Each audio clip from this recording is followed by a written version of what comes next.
యొక్క త్యాగము, వారి శ్రమ చరిత్ర ఎప్పటికీ మరవదు. ఆనాడు తెలంగాణ ఉద్యమం ఉధృతంగా సాగుతున్న సమయంలో రాష్ట్ర ఏర్పాటు ఆలస్యం అవుతుంది అని చర్చలు జరుగుతున్న సందర్భంలో బొగ్గు ఉత్పత్తి మొత్తాన్ని స్తంభింపజేసి ఆనాటి ప్రభుత్వాల మీద ఒత్తిడి తీసుకొచ్చి తెలంగాణ రాష్ట్ర సాధన ప్రక్రియలో సింగరేణి కార్మికులు ఒక ప్రత్యేకమైన పాత్ర పోషించారు. దాన్ని మా ప్రభుత్వం, మా పార్టీ ఎప్పుడూ వారి యొక్క భాగస్వామ్యాన్ని గుర్తిస్తూనే ఉంటుంది. అదేవిధంగా గోదావరి పరివాహక ప్రాంతంలో ఉన్న సింగరేణి బొగ్గు గనులు ఈ దేశానికి, జాతికే వెలుగులను అందిస్తున్నాయి. ఈ దేశంలో వెలుగులు విరజిల్లుతున్నాయి అని అంటే సింగరేణి కార్మికుల యొక్క శ్రమ, మీరు ఉత్పత్తి చేసిన బొగ్గు ఈనాడు దేశానికి వెలుగులు ఇవ్వడమే కాదు, ఈనాడు పరిశ్రమలను నడిపించి ఆ పరిశ్రమలను లాభసాటి బాటలో నడిపించడంలో కూడా సింగరేణి కార్మికులు ప్రత్యేకమైన పాత్ర పోషిస్తున్నారు. మరి నిరంతరం కష్టపడి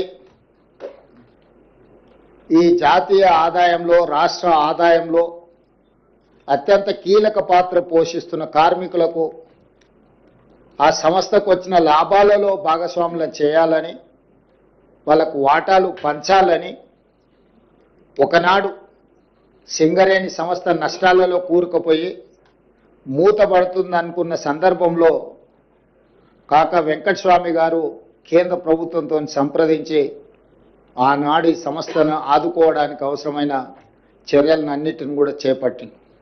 ఆ తర్వాత సింగరేణి సంస్థ వెనక్కి తిరిగి చూడకుండా లాభాల బాటలో నడుస్తూ ఉంది.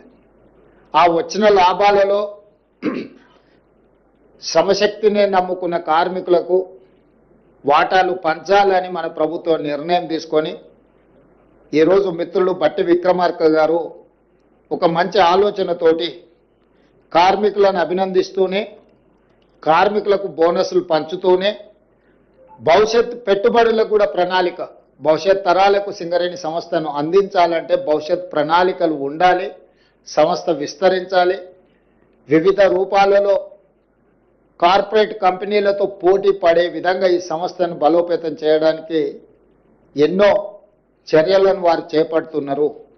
అందులో భాగంగానే లాభాలు 6,394 కోట్లు 2024-25 సంవత్సరానికి లాభాలు వస్తే అందులో కార్మికులకు పంచడానికి దాదాపుగా వారు 4,034 కోట్ల రూపాయలు ఈరోజు వారికి కేటాయించడానికి ముందుకు వచ్చిండ్రు.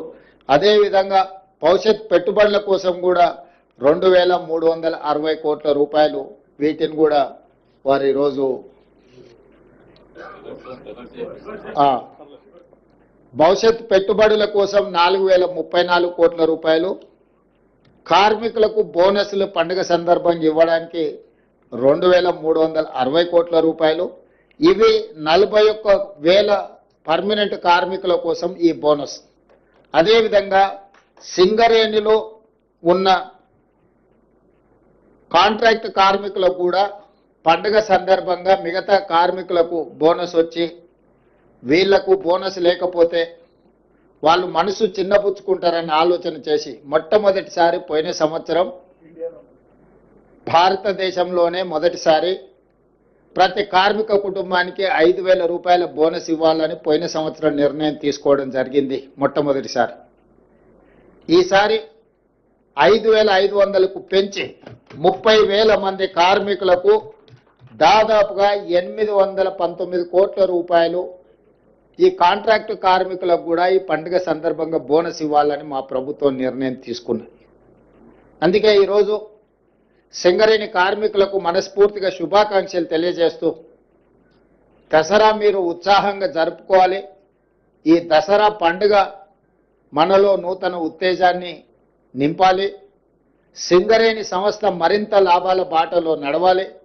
సింగరేణి సంస్థ కార్పొరేట్ కంపెనీలతో కూడా పోటీ పడి ఈరోజు తలెత్తుకునే విధంగా ఈ సంస్థను నడిపించాలన్న ఆలోచనతోటి ఈరోజు ఈ లాభాలను కార్మికులకు పంచడమే కాకుండా లాభాలలో నుంచి కొంత భవిష్యత్తు పెట్టుబడులకు కూడా ఒక ప్రణాళికబద్ధంగా ముందుకు వెళ్తున్నది. దీనికి సంబంధించి మా డిప్యూటీ సీఎం గారు కార్మిక సంస్థలతో మాట్లాడి భవిష్యత్తు విస్తరణ ఏ విధంగా ఉండాలి, గతంలో ప్రభుత్వం నామినేషన్ బేసిస్ మీద మైన్లు ఇవ్వడానికి వీల్లేదు, మేము అన్ని టెండర్లు పిలుస్తామని కేంద్ర ప్రభుత్వం నిర్ణయం తీసుకొని సింగరేణి ప్రాంతంలో 2 గనులను ప్రైవేటు సంస్థలకు కట్టబెట్టడం జరిగింది. ఆనాడు సింగరేణి కార్మికులు ఆనాటి ప్రభుత్వం టెండర్లలో మేము పాల్గొనము అని చెప్పి నిర్ణయం తీసుకోవడం వల్ల మనం ఏ టెండర్లు కూడా కాంపీట్ చేయలేకపోయినాం. ఆ తర్వాత కార్మిక సంఘాలను పిలిచి ఈ విధంగా మనం టెండర్లలో పాల్గొనకుండా మనం పోటీలో లేకుండా పోతే ప్రైవేట్ సంస్థలకు లాభం చేకూర్చిన వాళ్ళం అయితే భవిష్యత్తులో మనం ఈ టెండర్లు కూడా పాల్గొనాలి, మనం కూడా పోటీలో గనులను సాధించడం ద్వారా సింగరేణి సంస్థను విస్తరించుకోవాలనే నిర్ణయం కూడా జరిగింది. ఈ మధ్యకాలంలో కార్మిక యాజమాన్యాలు నా దగ్గరకు వచ్చి ప్రైవేటు వ్యక్తులకు కట్టబెట్టిన ఈ గనులను కూడా మీరే సింగరేణి సంస్థనే బొగ్గు వెలికి తీసే కార్యక్రమాలను కూడా చేపట్టడానికి ఏం అవకాశాలు ఉన్నాయో వాటిని కూడా పరిశీలించండి అని చెప్పి వాళ్ళు రిప్రజెంట్ చేసింది. దాంతో నేను ఉప ముఖ్యమంత్రి గారికి సూచన చేసిన దీన్ని ఏ రకంగా ముందుకు వెళ్ళాలి, కేంద్ర ప్రభుత్వం ప్రైవేట్ సంస్థలకు ఇచ్చిన టెండర్లను రద్దు చేసి సరాసరి సింగరేణికి కేటాయిస్తుందా, అవసరం అనుకుంటే వాళ్ళు వేసిన టెండర్ కంటే కూడా కొంచెం ఏమైనా మనం ఎక్కువ ఇస్తే కేంద్ర ప్రభుత్వం ముందుకు వస్తుందా, లేదా ఇతర మార్గాలు ఏమున్నాయో కూడా పరిశీలించమని చెప్పిన. ఏదేమైనా సింగరేణి గనుల ప్రాంతంలో ప్రైవేటు సంస్థలు ఎక్కువగా వాళ్ళ ప్రాతినిధ్యం